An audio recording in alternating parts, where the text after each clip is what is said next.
প্রীতি দুয়ার দাও খুলে করো শ্রবণ, প্রভুরই বচন বেদ পাঠশালা।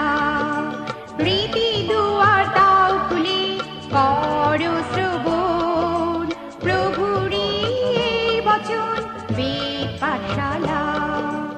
নমস্কার, শুরু হলো বাইবেল অধ্যয়নমূলক অনুষ্ঠান বেদ পাঠশালা।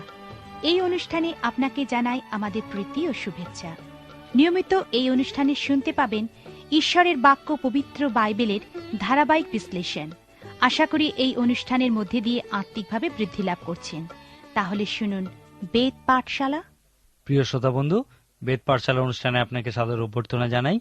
এই অনুষ্ঠানে এখন আমরা ঈশ্বর পুস্তক অধ্যয়ন করছি এবং এখান থেকে সেই সমস্ত নীতি বা পদ্ধতির বিষয়ে দেখছি যেগুলি আমাদেরকে দেখায় যে আমরা যা করছি তা ঈশ্বরের কাজ না শুধুমাত্র মানুষের কাজ। আমাদের গত দিনের অনুষ্ঠানের শেষে আমরা ঈশ্বরের প্রকৃত কাজের ক্ষেত্রে সেই নীতিটি দেখেছিলাম যে ঈশ্বরের প্রকৃত কাজ খ্রিস্টের প্রকৃত অনুসরণকারী বা প্রকৃত বিশ্বাসীদের দ্বারাই সম্পন্ন হয়। এক্ষেত্রে অবিশ্বাসীদের কোনো ভূমিকা নেই। এই কারণেই আজকের দিনে মণ্ডলীগুলিকে আমরা খুবই দুর্বল রূপে দেখি। আজকের দিনে মণ্ডলীগুলির একটি অন্যতম দুর্বল বিষয় হল তাদের মিশ্রিত বা পাঁচমেশালি সভ্যসভ্যাগণ। এই বিষয়টি যীশু খ্রিস্ট গম এবং শ্যামাঘাসের দৃষ্টান্তের মধ্যে দিয়ে প্রকাশ করেছিলেন। এই দৃষ্টান্তে আমরা দেখি যে সেই শস্যক্ষেত্রের মালিককে তার কর্মচারীরা জিজ্ঞেস করেছিল, আপনি কি চান আমরা গিয়ে ওই শ্যামাঘাসগুলি উপড়ে ফেলি? কিন্তু সে মালিক উত্তর দিয়ে বলেছিলেন, না, কি জানি, শ্যামাঘাস সংগ্রহ করিবার সময় তোমরা তাহার সহিত গমও উপড়াইয়া ফেলিবে। শস্য ছেদনের সময় পর্যন্ত উভয়কে একত্র বাড়িতে দাও। শ্যামাঘাস এবং গমের গাছ একই রকম দেখতে হয়, সেই জন্য যীশু খ্রিস্ট বলেছিলেন, উহাদের একত্র বাড়িতে দাও, তারপর একদিন আমি তাদেরকে আলাদা করব।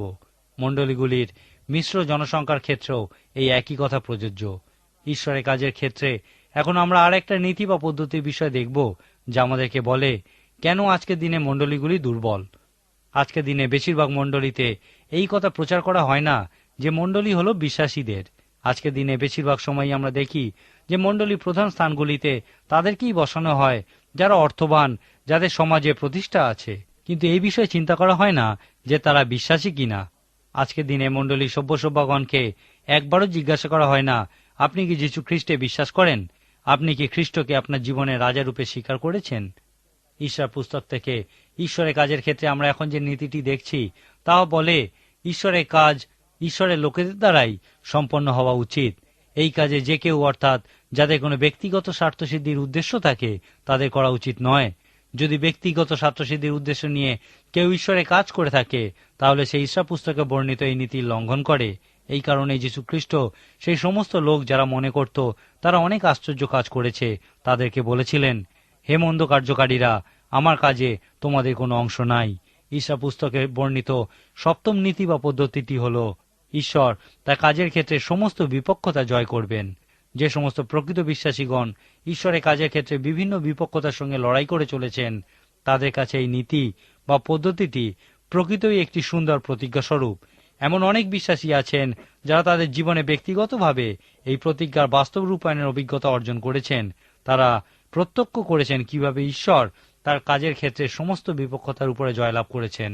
আমি বিশ্বাস করি ইসরা এবং নহিমিয়ার সময় ঈশ্বর যেমন তার কাজের ক্ষেত্রে সমস্ত বিপক্ষতা জয় করেছিলেন, একইভাবে আজকের দিনেও তিনি তার কাজের ক্ষেত্রে সমস্ত বিপক্ষতা জয় করতে সমর্থ। ইসরা পুস্তকের 6 অধ্যায় 6 থেকে 8 পদে তার কাজের ক্ষেত্রে বিপক্ষতা জয় করার জন্য ঈশ্বর যে অলৌকিক কাজ করেছিলেন তার বর্ণনা দেওয়া আছে। রাজা কোরসের কাছে জিহুদীদের বিরুদ্ধে একখানি বার্তা পাঠানো হয়েছিল, যাতে বলা হয়েছিল যে জিহুদীরা হলো বিদ্রোহী জাতি। ইতিহাসে এই বিষয়ে প্রমাণ আছে। অতএব তাদের মন্দিরের নির্মাণ কাজ বন্ধ করে দেওয়া হোক। জিহুদীদের মন্দিরের নির্মাণ কাজ কিছু সময়ের জন্য বন্ধও করে দেওয়া হয়েছিল, কিন্তু পরে যখন বাবিলের ধনাগারের পুস্তকালয়ের সন্ধান করে দেখা গেছিল যে রাজা কোরস সেই জিহুদীদের মন্দির নির্মাণ করার অনুমতি দিয়েছিলেন, তখন তারা রাজা কোরসের আদেশেরই পুনরাবৃত্তি করে বলেছিলেন, ঈশ্বরের সেই গৃহের কার্য চলিতে দাও। জিহুদীদের অধ্যক্ষ ও জিহুদীদের প্রাচীনবর্গ ঈশ্বরের সেই গৃহ স্বস্থানে নির্মাণ করুক, তাহাদের যেন বাধা না হয়। এই জন্য রাজার ধন, অর্থাৎ নদী পারে রাজকর হইতে যত্নপূর্বক সেই লোকদিগকে ব্যয় অনুযায়ী অর্থ দত্ত হোক। এখান থেকে আমরা দেখতে পাই কিভাবে ঈশ্বর তার কাজের ক্ষেত্রে সমস্ত বিপক্ষতা জয় করেছিলেন। ঈশ্বর পুস্তক থেকে আমরা আরেকটা নীতি বা পদ্ধতির বিষয় দেখি যে ঈশ্বর যখন তার লোকেদের মধ্যে দিয়ে কাজ করেন, তখন অবিশ্বাসীরাও ঈশ্বরের কাজ পর্যবেক্ষণ করে উদ্ধারপ্রাপ্ত হয়। আপনি কি কখনো ঈশ্বরের কাজ পর্যবেক্ষণ করেছেন? যখন অবিশ্বাসী মানুষেরা দেখেন যে ঈশ্বর আমাদের মধ্যে দিয়ে কাজ করছেন এবং তারা জানেন যে আমরা নিমিত্ত মাত্র, আমাদের নিজেদের ক্ষমতায় আমরা এই কাজ সম্পন্ন করতে পারি না, তখন তারা বুঝতে শুরু করেন যে ইহা হলো ঈশ্বরের কাজ। তারা বুঝতে শুরু করেন সাধু পৌল কি বলতে চেয়েছিলেন যখন তিনি বলেছিলেন ঈশ্বরই সমস্ত কিছুর উৎস এবং ঈশ্বরের লোকেরা যা কিছু করছেন সেই সমস্ত কিছু ঈশ্বরের ক্ষমতাতেই করছেন। এইভাবেই ঈশ্বরের কাজের পর্যবেক্ষণের মধ্যে দিয়ে মানুষেরা উদ্ধারপ্রাপ্ত হয়। ঈশার পুস্তকের 6 অধ্যায় 21-22 পদে আমরা দেখি, সেই সময় জিহুদা রাজ্যে জিহুদি ছাড়াও আর যে সমস্ত অজিহুদিরা ছিল তারা নিজের ধর্মীয় রীতিনীতি ত্যাগ করে জিহুদিদের সঙ্গে নিস্তার পর্বের ভোজে যোগ দিয়েছিল। আমরা আগে যে নীতি বা পদ্ধতির বিষয়টি দেখেছি সেটা থেকে এই বিষয়টি আলাদা।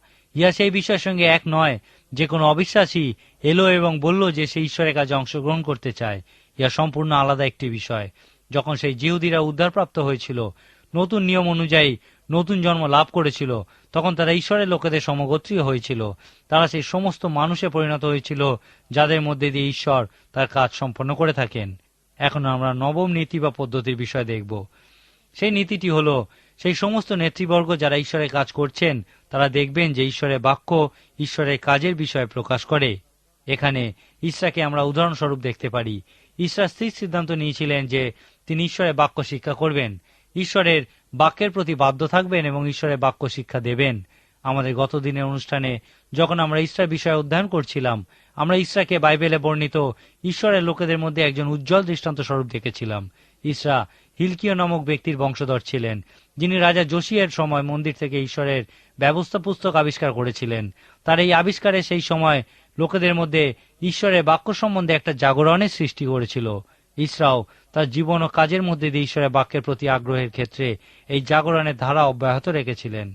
গত দিনগুলির অনুষ্ঠানে আমরা দেখেছিলাম যে ইসরা সেই বাবিল দেশে বন্দিত্বের সময় পুরোহিত রূপে তার কাজ করতে পারেননি, কিন্তু তিনি তাই বলে অলস রূপে বসে থাকেননি। তিনি ঈশ্বরের বাক্য শিক্ষার প্রতি নিজেকে সম্পূর্ণ সমর্পণ করেছিলেন। এইভাবেই ইসরা নিজেকে প্রস্তুত করেছিলেন। ঈশ্বর তার জীবনের একটি অধ্যায় নিজেকে প্রস্তুত করার জন্য ব্যয় করেছিলেন। তারপর তার জীবনের দ্বিতীয় অধ্যায়ে তিনি ঈশ্বরের বাক্যের প্রতি বাধ্য থাকার মধ্যে দিয়ে অতিবাহিত করেছিলেন। তারপর জীবনের শেষ বা তৃতীয় পর্যায়ে ইসরা ঈশ্বরের বাক্যের একজন মহান শিক্ষকে পরিণত হয়েছিলেন। ইসরা ঈশ্বরের কাজ সম্পর্কে বুঝেছিলেন কারণ তিনি ঈশ্বরের বাক্য জানতেন। আপনার নিশ্চয়ই মনে আছে, বাবিল দেশের বন্দিত্ব থেকে প্রথম যে দল ফিরে এসেছিল তাদের প্রধান উদ্দেশ্য ছিল ঈশ্বরের গৃহ বা মন্দির নির্মাণ করা। সেই উদ্দেশ্য সম্পূর্ণ হওয়ার পর ঈশ্বর সেই মন্দির থেকে তার বাক্য প্রচার করতে চেয়েছিলেন। সেই জন্য ইসরা সমস্ত শাস্ত্রবেত্তা ও পুরোহিতদের সঙ্গে নিয়ে ফিরে এসেছিলেন যেন তারা মন্দির থেকে ঈশ্বরের বাক্য শিক্ষা দিতে পারেন। এরপর নহিমীয় সেই তৃতীয় প্রত্যাবর্তনের নেতৃত্ব দিয়েছিলেন, যার প্রধান উদ্দেশ্য ছিল শহরের চারিদিকে প্রাচীর দেওয়া যেন ঈশ্বরের লোকেদের বিভিন্ন বিপক্ষতা থেকে রক্ষা করা যায়। এখন আমি এই বিষয়টির উপর জোর দিতে চাই যে ইসরা ঈশ্বরের কাজ সম্পর্কে আবিষ্কার করেছিলেন কারণ তিনি ঈশ্বরের বাক্য গভীরভাবে শিক্ষা করেছিলেন। আজকের দিনে আমরা এমন অনেক মানুষ দেখি যারা তাদের জীবনে ঈশ্বরের কাজ করার জন্য ঈশ্বরের বাক্যের মধ্যে দিয়ে ডাক পেয়েছিলেন। এই বিষয়ে উদাহরণরূপে আমরা একজন মহান মানুষের বিষয় দেখি যিনি বিভিন্ন ভাষায় বাইবেলের অনুবাদ আন্দোলনের সূচনা করেছিলেন। কোথা থেকে তিনি এই মহান দায়িত্বপূর্ণ কাজের অনুপ্রেরণা পেয়েছিলেন? তিনি প্রকাশিত বাক্য পুস্তকের 5 অধ্যায় 9 পদ পড়েছিলেন, যেখানে লেখা আছে, তুমি হত হইয়াছ এবং আপনার রক্ত দ্বারা সমুদয় বংশ ও ভাষা ও জাতীয় লোকবৃন্দ হইতে ঈশ্বরের নিমিত্ত লোকদিওকে ক্রয় করিয়াছ। তার মনে হয়েছিল যেন পবিত্র আত্মা তার কানে বলছেন, কিন্তু কিভাবে তারাই সুসমাচার জানবে? প্রত্যেকেই সুসমাচার তাদের নিজের ভাষায় জানতে চায়। এখান থেকেই তিনি সমগ্র জগতের প্রত্যেকটি ভাষায় সুসমাচার অনুবাদ করার এবং তাহাকে একটা লিখিত রূপ দেওয়ার অনুপ্রেরণা পেয়েছিলেন। ঈশ্বরের মহান কাজ তার মহান বাক্যের মধ্যে দিয়েই সেই ব্যক্তির হৃদয়ে জন্ম নিয়েছিল। ঈশ্বরের কাজের ক্ষেত্রে 11তম নীতিরূপে আমরা একটা খুবই বাস্তবসম্মত নীতির দেখা পাই। ঈশার পুস্তকে বর্ণিত এই নীতিটি আজকের দিনেও বিশেষভাবে সত্য এবং মণ্ডলীর ইতিহাসেও এই বিষয়টি স্পষ্ট প্রমাণ আমরা দেখতে পাই। যখন ঈশ্বরের কাজ সম্পূর্ণ হয় তখন ঈশ্বর প্রায়শ সেই সমস্ত মানুষকে যাদের মধ্যে দিয়ে এই কাজ সম্পন্ন হয়েছিল তাদেরকে ব্যর্থ হওয়ার অনুমতি দেন, যেন ইহা প্রমাণিত হয় যে মানুষের নয় কিন্তু সমস্ত ক্ষমতা ঈশ্বর থেকেই জাত। ইসরা এবং নহেমিয়ার পুস্তকে আপনি দেখবেন যে যখন ঈশ্বরের কাজ সম্পন্ন হয়েছে তারপরেই ঈশ্বরের লোকেদের পদস্খলন ঘটেছে।